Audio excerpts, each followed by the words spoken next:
welcome back to Rise and Red, the SFU Hockey Podcast. Nick Torn alongside Mark Coletta and producer Jake, presented by Scoff's Hockey Shop and Cioffi's Meat Market and Deli. Mark, how are you doing this fine day? Doing good. Good snow day. So Yes. not much to do besides shovel. A lot of snow in the lower mainland. Yes. And it was snow almost where you were out east. And let's just get started out east. We'll start with the Boston College game as you had 3 games in 3 days. A pretty tough stretch, but a 5-1 loss there. Not great on the power play, 0-for-2. Darby using his body clearly. And Brahman got the lone goal, and but 41 saves from Matthews, who had a stellar weekend. Yeah, I mean, that's the second game after a pretty emotional game on the Friday. I know having the lead going into the second against BC was again a good start for us. So, you know, you're up against it anytime you play those teams. We knew that. They were missing some guys, obviously, at the World Junior, but the facilities and everything that those schools have, especially BC, it's a different level. And so, you know, the good thing about this trip is our guys didn't get enamored by the cachet of it all and the big facilities and who they were playing. And we just stuck to the game plan and had to play ugly hockey. But I thought we did a decent job against BC on the second night. In this third period, we held our own. And so, yeah, it was good. They're very skilled. They move the puck at a different level. They're not as physical as you think, but they're fast and they're elite when they do things. I mean, they're the number one team, and I mean that improved on the scoreline of Michigan, which I'm assuming played into the fact. And then you moved on to play number 9 Providence, 5-2, a bit of a slower start than you're used to in that game. You got a goal on the power play. Orchard had a goal and Hilton had goals. 56 saves from Henderson. I've seen him do that before in some pretty key games. A pretty good night again overall. I mean, 5-2, sure, but yeah, again, you put into context what you're doing. It's the third game now in a 72-hour window. You're banged up. We're down to 5D.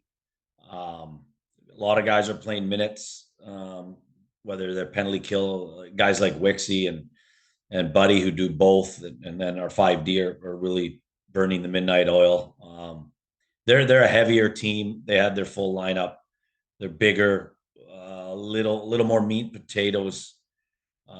You know, an early start on the Sunday too. So, you know, you drive an hour and a bit up the road or, you know, south on 95 and the weather's kind of shit, you know, so you could easily roll over there and our guys didn't, which I thought was a testament to them. And, you know, it's 3-2, you know, with a minute left in the second. I thought we got a bum call and, you know, you're in the game going into the third. And that's pretty impressive, if you ask me. Just the simple fact that our guys were able to withstand and play at a level for a third straight day. Yeah. You know, Jimmy and I work our guys hard, but for them to do what they did it was pretty good. And you know, again, you sit back and you watch and you feel their pain. You know, they're coming off the bench and they're huffing and puffing and you're like, can you go back out? You know the answer they want to say is no, but they go back out and they're blocking shots. And you know, Jake was there; he witnessed it. It's, you know, it was pretty remarkable what our guys did, and I think all the coaches that we played against, you know, echoed that as well.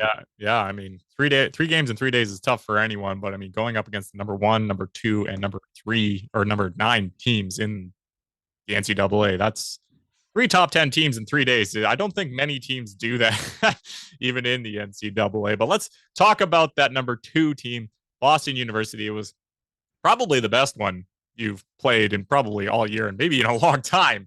You know, it was a 1-1 tie. I mean, BU did win in a shootout, but as it reads per NCAA rules, it's a 1-1 tie. Your power play was 0-for-4. You killed 4 BU penalties, though. You lost Cross for 5 and a 10, and a couple of opportunities late, and you killed off all of that. Your goal came from Erickson, which gave you the lead in the game. And again, Matthews with 45 saves. I mean, all around, maybe the best effort SFU has ever played. Yeah, I mean, we got in there early, got climatized, got our got our feet under us with a good practice on the Thursday. You know, really felt comfortable. I think, you know, it's funny when you do these things a couple times over and over, and you have opportunities to win against, you know, LIU and Lake State and Robert Morris, and you realize that you didn't take advantage of those games, and now you're up against it with the top teams in the nation again. You start to figure out how to play that way, and I think the mindset of our guys was good, even in game day skate. There was a serious note about them, but at the same time, just a loose vibe, and they felt that they could hang and bang. And obviously, Macklin and Nylander and Hudson weren't playing. And I'll preface this part of the convo with saying that's the same BU team that beat Yale the week before 6-1. So, of course, they're missing their couple guys. We get it. That's the team they put out there, and we battled them to a 1-1 tie. And I thought we did a good job. We didn't give them really that many grade A's, to be honest. Played a tight man on man, and went a little old school. So that hurt. I think with the legs at the end, you know, Crosser taking that penalty, which I think, you know, we killed a bunch of 5-on-3s all week. We had the same ref who was a good guy, but, you know, happened to give us a couple. Yeah, we played a real good game. We were energetic. You know, we got pucks to the net when we had to, and we carried ourselves with, I thought, a pretty good game plan, and our guys held their own. So 1-1 against BU, I think you take that any day of the week. And I think the most important thing is that growth mindset from the 8-1 beating that we took Michigan early in the year against a big time school. You know, it took 3 or 4 months to figure out how to play in a big environment, and I thought we held our own. I think it's a huge accomplishment. And you're seeing it like online. Like people were talking about this. Like I'm just scrolling Facebook and Twitter and seeing random hockey people talking about this. Like it that's Yeah, I mean, it's their name easy. out there. And Jake was there. He witnessed it. And a lot of our parent group came. We had some alumni, you know, Yep. SFU alumni from the area showed up to watch the game. Yeah. So we know, I mean, we don't have to beat the drum on what hockey at the NCAA Division I level could do No. for SFU, for university hockey in BC and all that hoopla. It is what it is. It's a no brainer. That's my opinion, and I think it's a lot of people's opinion. Now, I think shocking people, yeah, for sure. We're a club hockey team that's not funded. You show up basically with a lunch pail in hand, and you go out there and play 3 of the best teams in the country, and you do that. So, yeah, I think it's again, it's the players. It's not me. They go to school, they hit the books, they have me and Jim yell at them for 4 days a week, and we grind them pretty hard, and then they go produce what they did. So Pat's all around for our guys, and obviously Matthews was tremendous, and Henderson was tremendous, and you know we had our work cut out for us, and yeah, it was fun. It was definitely fun playing those games, and you know, hopefully we made a name for ourselves. I think you did. I think you've put SVU a bit of on the map if they weren't already. Well, looking ahead, you got a couple more games left this season. Next one's against Minot State out of Minnesota. They're the ACHA, same division as Pitt, which you've beaten already back in November, a 6-1 win there. They are the number 1 ranked team in men's Division I for ACHA, which would mean you played both the NCAA and ACHA number 1 teams, which I think is pretty incredible. They're having a good year. They're 19-2. They've been in the ACHE 14 consecutive times, and they've won the championship as recently as last year. So a pretty tough test, but I'd say these last 2 games have set you up pretty nicely against this team. Yeah, I mean, you never like to have the long layoff that we do, but you know, it is what it is. And you just try to deal with it and practice properly, and do some skill stuff, and bring in some maybe guest coaches to help our guys out, and maybe give them a little bit of a break. But we'll ramp back up. Obviously, we already hit the ice, and we'll figure that part out. Yeah, Minot's, you know, I think really good hockey team. Club hockey and Division I hockey, Division III hockey kind of blends into itself after a little bit, and people don't really know who's who in the zoo kind of thing. But they're, you know, that level of hockey's good. The top teams are really good. And I think it's going to be a good test for our guys. We'll fly into Winnipeg and drive down, and uh, hopefully you do well. That'll be the last game for us, and what we've embarked on. It'll be the last game for some of our seniors, and barring any guys going to play pro, which we'll encourage our guys and try to help them out. But it'll be an emotional weekend for some of the guys who've been with us for a while, and that sucks. Plain and simple. I don't know if there's another word to use, but I'll just say it sucks. I've been there before, on that side after a 4-year college career, and playing that last game, knowing that it's your last game, isn't a good feeling. So hopefully our guys embrace it and work hard and understand what's there. What you do hope for, and this is something I've chatted with our younger guys, is that the first and second year guys understand that that's going to be them in 2 or 3 years. And so lay everything on the line. You're going to expect that same effort and production and all that stuff from the freshman guys that come in when you're a senior. So it's a tough part of the game. And like I said, we're in tough. We're playing some good hockey teams, and hopefully have a good weekend. It'll be pretty exciting moving forward with this team and where this team can go. And I think they've done pretty great this year, considering all the things that you guys have done. It's been a good year. Yeah, I mean, it's eventful. It's exciting. Our guys got to see a lot of the sites, throughout the U.S. landscape and some top end programs. Hopefully we can build on this and continue to grow. I look forward to, again, the recruiting side of things, the scheduling side of things. It's all cool. You're dealing with some top end people, right? I mean, you're in the people business, whether it's hockey or not, and you're dealing with coaches, you're dealing with administrators, you're dealing with recruits and parents and families, and you meet a lot of good people on this journey, and hopefully, like I said, we can bang out another good schedule for next year and make sure our student athletes have the best experience possible. And academic environment is already there, so if we can provide good hockey, then I think we're in good shape. Hey, maybe some home games next year as well, and I do.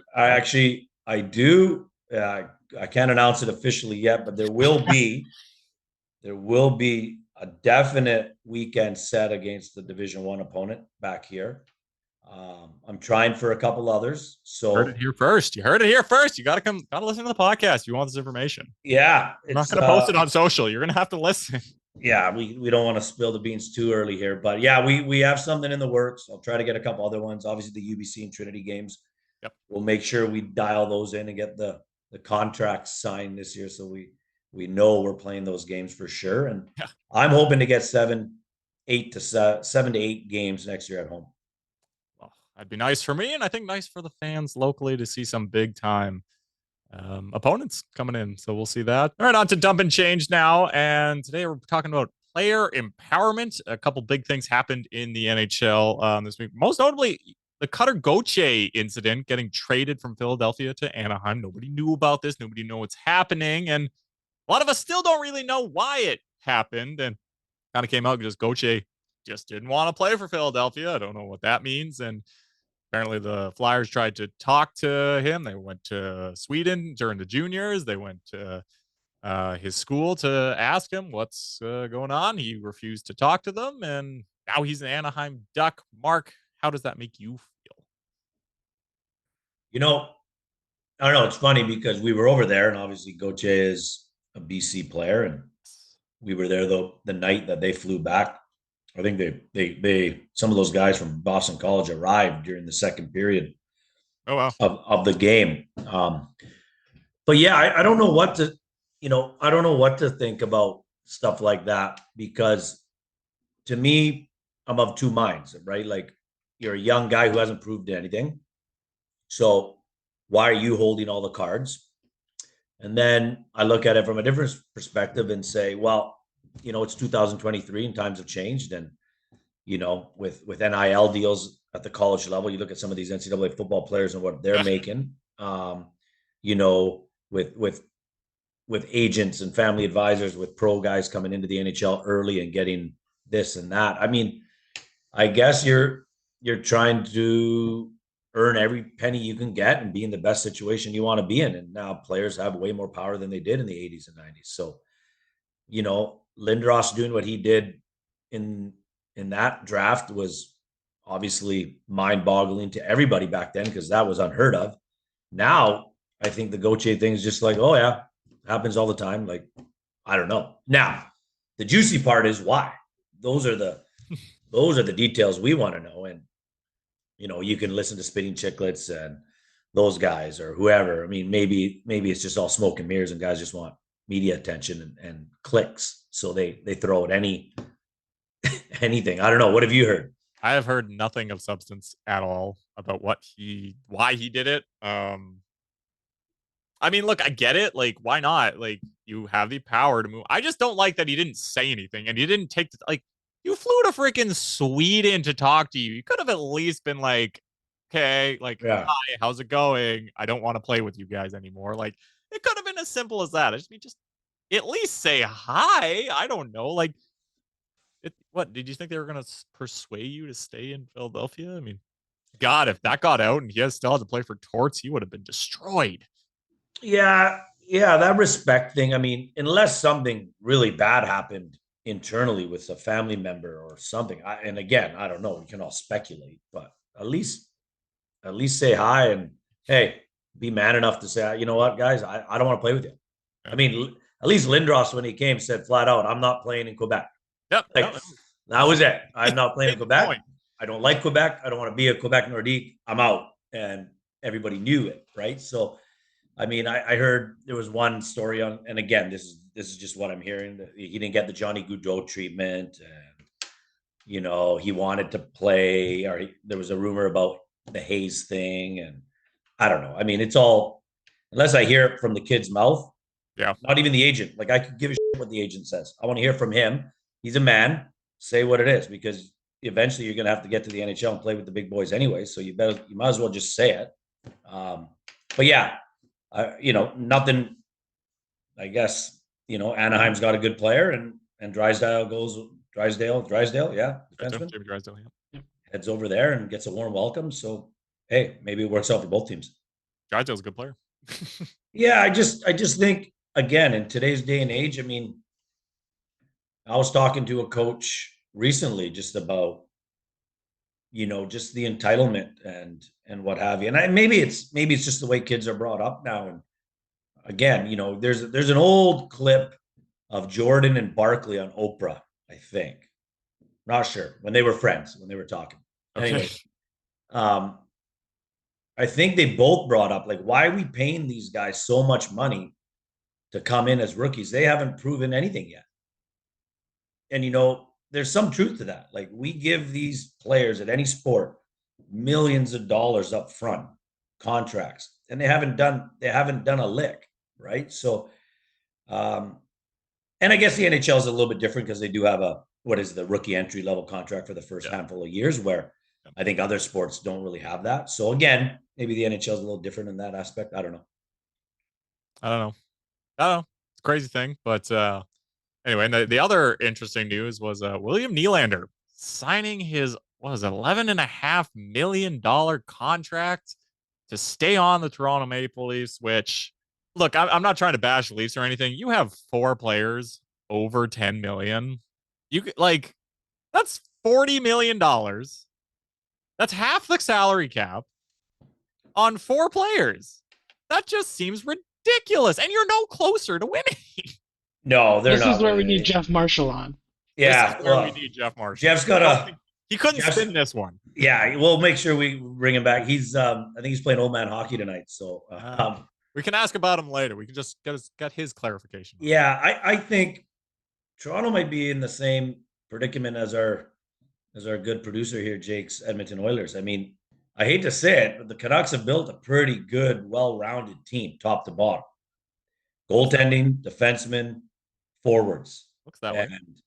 I don't think you can say the same for Toronto and Edmonton, but let's just, for argument's sake, Jake, we'll keep Edmonton out because they're on a heater right now. But Toronto, like, you're 11 right. 11 in a row, guys. 11 in a row. Yeah. Watch out.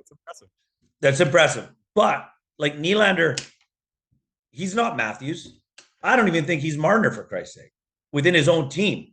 And he definitely isn't McKinnon. He's not McDavid. Who else is in that stratosphere of top end player? Pasternak. Like, and he's just not there. And I don't know what the justification is when you know you're going to be hamstrung down the stretch here. I don't think he's like that bad of a player. Like, I think William Nylander is a good player. The thing that doesn't make sense to me is that Toronto signed this deal. I wouldn't be surprised if somebody else went out and signed him to this deal, but Toronto signing him just made no sense. Like, honestly, I think you need to get rid of Marner at this point. Like, well, don't they lose Tavares? Doesn't his contract come off the books? Well, maybe. I haven't looked at their cap friendly, but Marner and Tavares both come off after next year. After next year. After next year, both of those contracts. So you got to win like now. Like, this is a win now situation. You can't not win right now. They have shoddy goaltending, and I love Marty Jones. Hey, Martin Jones went to my elementary school. I will fight this. Friend of SFU hockey for sure, Marty Jones. So he's holding the fort, and then they have no defense. No, I mean, again, when I say, like, I'm obviously born and raised a Vancouver Canuck fan, but like, come on, like, they've got four defensemen at 6'4" and above. Yeah, they shrink the zone pretty quick, and then you got Hughes is just another level with Roenick. I mean, that's a pretty good core. Where after Morgan Riley, I mean, who's the other? Klingberg? Is he still there? I don't even know who is there. I don't even. Tom Caberlet. I think he retired. Klingberg's there. He's just on LTI. Okay. So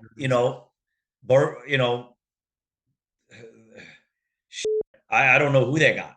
I honestly could not tell you. What I don't like here, though, is, okay, so Nylander gets 11.5. We have somebody in the Canucks who's sitting there needing to sign a contract, and that's Elias Pettersson. And yes, he's worth that money. But if Nylander doesn't sign that, I don't know if he gets, because he's going to get 12 now. There's no way he's settling for less than Nylander. Can you make the argument, and I think some would, is that Pettersson's more of an all-round, like, he does a lot more than Nylander does he not? 1,000%. So, again, this is what I'm saying. Like, guys like McKinnon, McDavid, Draisaitl, Pasternak, Pettersson, JT Miller, for Christ's sake, here does everyday stuff. Penalty kill, power play, takes big face-offs in the D zone. Like, I just don't know how you square that hole with giving him that much money. Well, and like I said, he screwed up a lot of teams by paying him this much, because now Pettersson's going to get 12. I'm going to tell you what, he's going to get 12. And when his contract is, like, Canucks need to win now. Like, when Demko and Hughes' contracts are ending in a couple of years' time, Canucks better be a contender. But fun fact about JT Miller, sold him a snow shovel today. You did? I did. Didn't have a snow shovel. He needed one. Well, geez, he's you want to, you could be the reason he ends up pulling a muscle in his back and gets hurt. You should have said no, and no. Give this to your wife. You can't. Somebody, the kids. Can't risk you. That. Could you imagine? The neighbor's kid, somebody. I'll snow shoveling. I'm like, yeah. But anyway, that'll do it for this time on Rise and Red, the SFU Hockey Podcast. You can check us out on all the socials, and we'll be back again soon. I hope. We'll see when we're back again. Hopefully soon. For Mark and Jake. One more thing. Just got a headline. This one's for Coach Mike McCarthy returning as Cowboys coach in 2024. What do you think? We should just leave now before this gets profanity-laced content. That's garbage. Garbage, in my opinion. I just hope the Seahawks don't sign Dan Quinn. Anyway, for Rise and Red, the SFU Hockey Podcast, I'm Nick. That's Mark. That's Jake. We'll see you again soon. All right, guys.